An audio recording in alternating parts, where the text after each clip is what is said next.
For those of you tuning in, you were seeing a prop that we stopped, so Mike can go grab the prop. I mean, this is kind of, I didn't know that something that was just getting started could already break. It's oil specific, and people have pointed that out. Hey, you know, Apple makes 20 billion or more a year in California.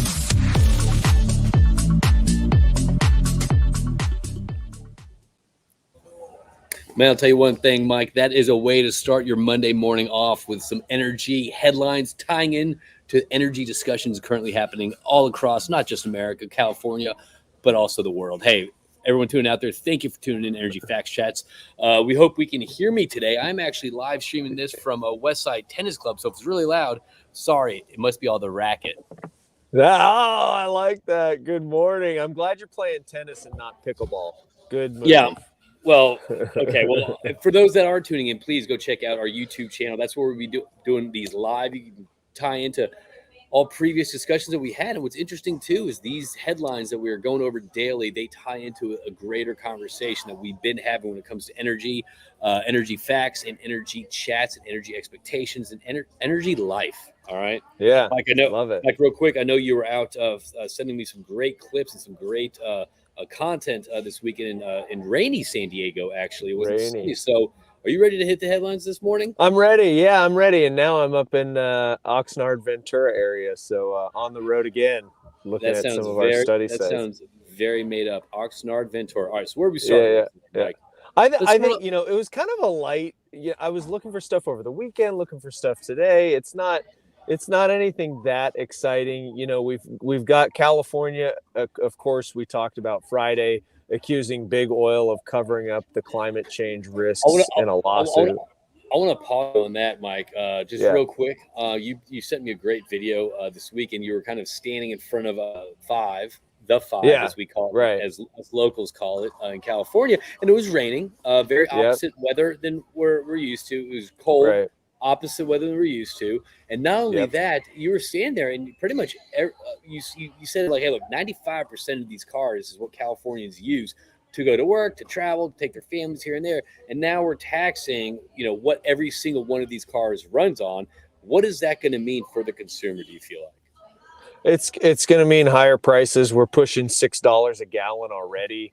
Okay. And so it's kind of scary for what that means heading into the holiday season. And talking about it ties into that lower left headline of a soft landing being elusive. And that article talks about the Federal Reserve trying to tame inflation and keep the economy on track. But they're very closely linked in terms of energy prices driving this inflation narrative as well. So, you know, I think it's clear that people can see prices are going up for energy, for goods, for driving, for vehicles.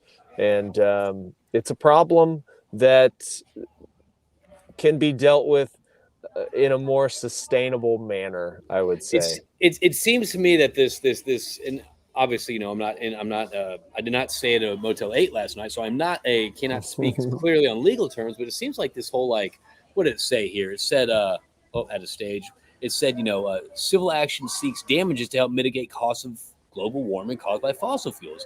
That seems to me like such a carte blanche or such a broad stroke to label anything, everything. Climate change. It's colder in San Diego. Climate change. It's that fossil fuels. It's this, that. So it seems like this is such a shotgun spread approach. And just to kind of appease, is this actually going to do anything to save the consumer's pocketbooks or any cash, or is this just to appease the votes because it's fun to kind of point at big oil and say, oh, they're responsible for everything?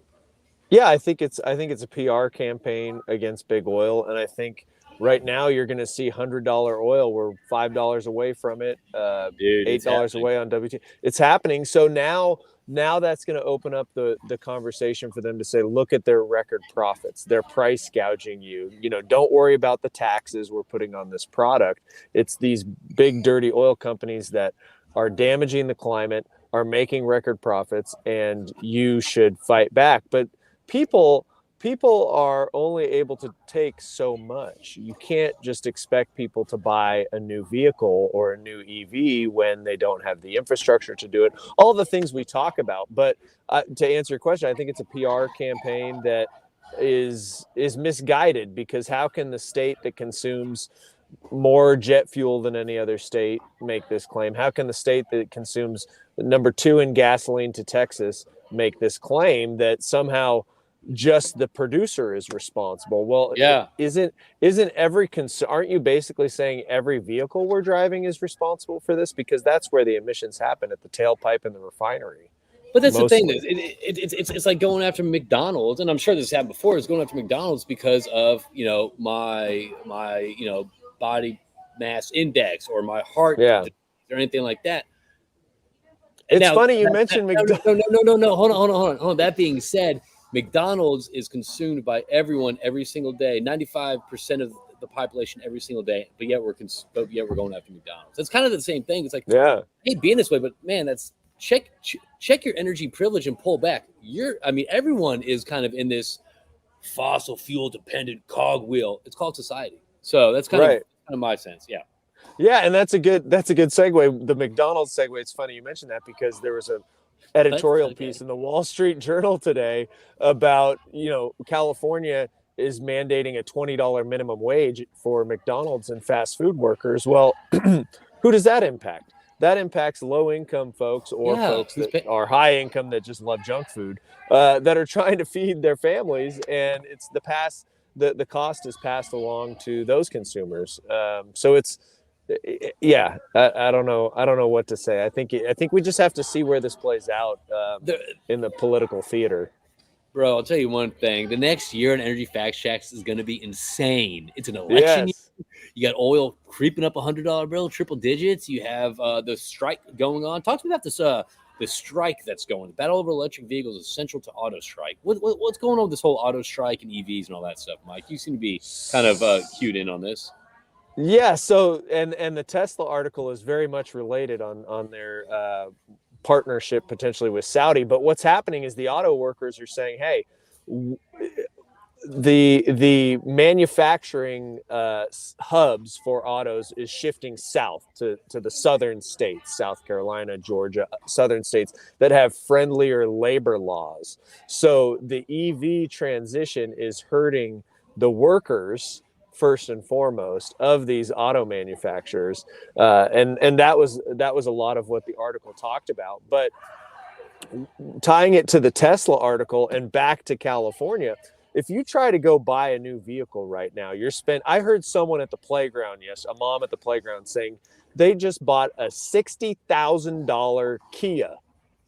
A Kia for $60,000. So if you go try to buy a new vehicle right now, and this auto strike, they're saying it's going to bring, it's going to really hamper manufacturing if it lags on. Awesome. But a $60,000 Kia, and we've talked about the Tesla rebate and the EV rebate here in California, $12,000 a vehicle. So now you can literally go get a $20,000 Model 3, whatever the base model Tesla is, in California. The largest vehicle market in the country. 12% of new vehicles are sold into California. So this strike, what I'm seeing the connection of this strike, Tesla has totally upended the auto industry completely. Okay. And so you see the cost of vehicles is going through the roof, $60,000, $70,000. Nobody can afford that. And meanwhile, Tesla's partnering with Saudi. They're getting Saudi money to back a manufacturing facility out in Saudi Arabia. Okay. And they're totally cutting the costs of their vehicles, so much so that everybody's going to be driving an EV in California because it's the only thing you'll be able to afford. And I think that's what this auto strike and what these laborers are saying. The head of the union, the auto union, came out and said, "Oh, we don't need to support Elon Musk to basically make more rockets, and he's the only one making money." And it's scary times for the auto industry. The auto industry is the next industry to fall because of this union strike, because of the transition. It's a scary time right now. I don't know how anybody's going to afford a new vehicle unless it's an EV in California. Well, that kind of makes me sit here a little bit more sad. Damn. Okay. Well, That's a lot to take in, but that's how I kind of tie those two together. I think in these headlines, it's important to tie all this together. Yes, Yeah. there's an auto strike, but what company is really taking advantage? Tesla. okay. They're so Well- far ahead. They're so far ahead of the auto industry.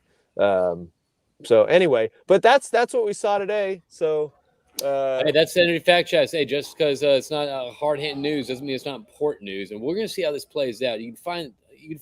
We're the only mid-morning live show with Mike and JP to cover such things. So if you want to stay up to date on what's going on the transition, the energy transition, as we don't say here, if you want to find out what's going on with the strike, you come to here. You come to Energy Fact Chats and learn about what's going on.